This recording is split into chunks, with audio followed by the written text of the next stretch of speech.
Now you may have noticed that I skipped one of the statements that I listed earlier, and I did so intentionally. I am saving that one as a PS with a dedication.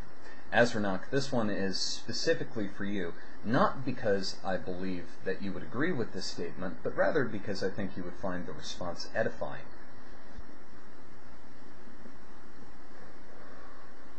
Science is filling in the gaps in our knowledge. Oh boy. That seems to imply that completeness is possible, and is in fact the goal. This seems to imply, again, look at the syntax, filling in the gaps.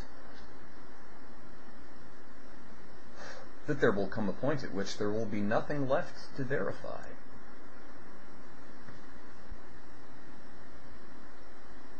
Much to my delight, this is arithmetically, logically, and conceptually impossible. I have here a jar of vitamins sitting on a very messy desk. This jar of vitamins is a conclusion that we have verified.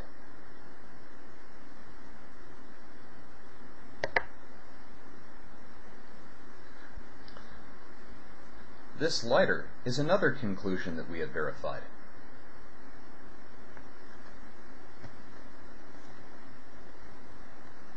This pack of cigarettes is yet another conclusion that we have verified.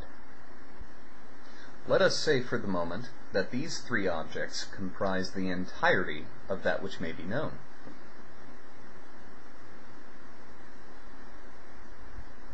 We see first that we have relationships. Now, here I'm substituting spatial relationships for conceptual ones, but bear with me, I think the metaphor holds. We have a discrete distance between the vitamin jar, the lighter, and the pack of cigarettes. There is a discrete distance between the vitamin jar and the lighter. There is a discrete distance between the lighter, the pack of cigarettes, so on and so forth. We find that these three objects have provided us with a relationship here, a relationship here, a relationship here. But here we have a question. The relationships are themselves things which may be verified. Let's assume for the moment that the relative position or conceptual relationship of our objects is accurate. We are now going to use these packets of sweet and sour sauce. I'm sorry that you're getting such a grim insight into the sort of lifestyle that I lead. We're going to use these sweet and sour packets to represent these relationships. We now have three more things which we have verified. We also have relationships possible between the sweet and sour packets and the objects themselves, as well as relationships between the sweet and sour packets in and of themselves. In observing these relationships, we have changed our objects. I kind of skipped ahead with the cigarette pack.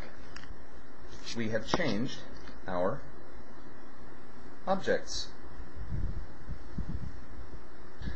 We have verified in the relationships between these concepts specific conceptual objects in and of themselves, which themselves also derive new relationships.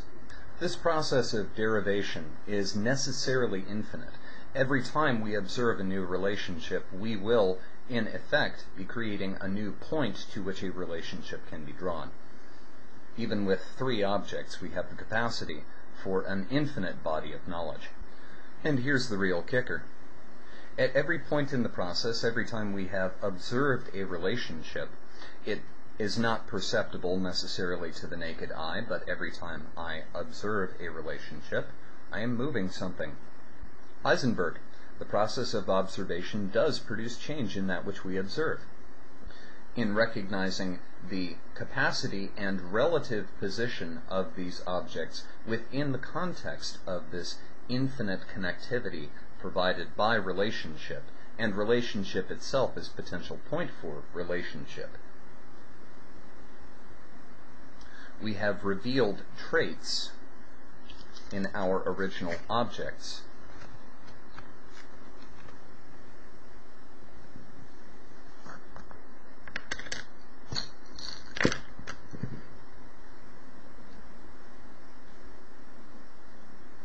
which our original observation did not necessarily provide.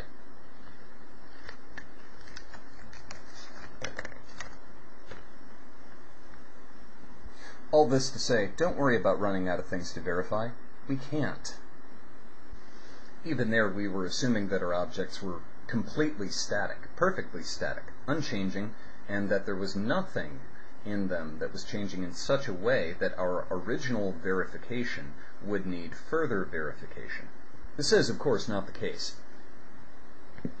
While, again, imperceptible to the naked eye, we do know that the vitamins, the cigarette pack, the lighter, all of the objects that I was using in my model were changing.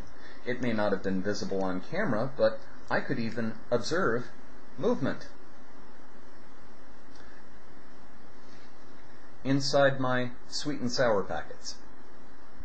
Even if the changes within these objects are perceptible and predictable, perfectly so, the changes within those objects will necessarily alter their capacity and the nature of relationship between other objects or concepts, if you will.